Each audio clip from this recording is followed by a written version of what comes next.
Fluency is a concept in the reading field that's gotten very high interest in the last decade. The idea is that there's something between being able to decode an individual word and being able to actually comprehend connected text, in other words, the things we read every day. And that thing is something that we're kind of calling fluency, that the words are able to be understood automatically without thinking about the meaning of each one, and we sort of access them in a synergistic way and then understand the whole sentence or the whole paragraph. So fluency practice is a way of helping kids get from identifying individual words to sort of getting the point of the text. And there are a lot of different activities, different ways that you can foster that, including reader's theater and poetry recitation and partner reading, all kinds of different techniques. Fluency can be a piece of a balanced literacy curriculum in many different kinds of classrooms, first graders all the way up through high school. And teachers can put a fluency center in their classroom where kids go and practice reading passages aloud and time themselves and then chart it on a graph. There's also partner reading where they actually read to each other repeatedly. Repeated silent reading is also fluency practice. So there's a whole wealth of different activities. Reader's theater is a big one. We have some reader's theater scripts in these books which are really fun.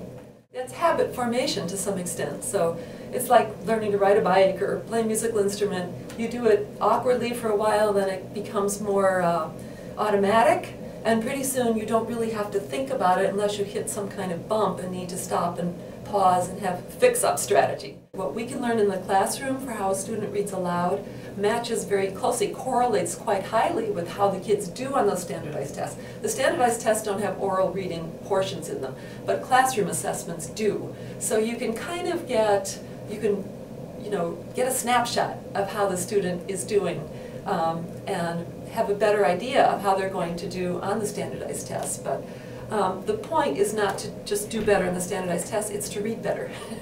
And of course that will show up on the standardized tests. The main thing that concerns me is that there are a couple of fallacies about fluency, and a lot of teachers reject it at hand because they think it's just about encouraging the kids to read faster.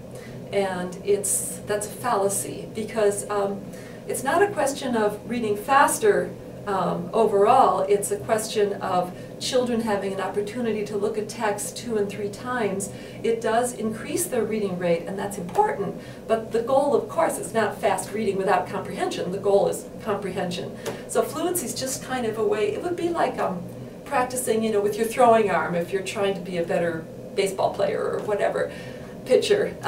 You work on that one thing in isolation, but it helps the whole synergy of the whole thing. It doesn't just give you a better throwing arm, it fits into the larger piece. So helping kids have practice at oral reading and doing fluency activities sort of fits into the whole larger piece of reading comprehension. So that's the thing that would concern me, that people misinterpret it and think it's just, or that the impression is given to kids that it's just about reading faster.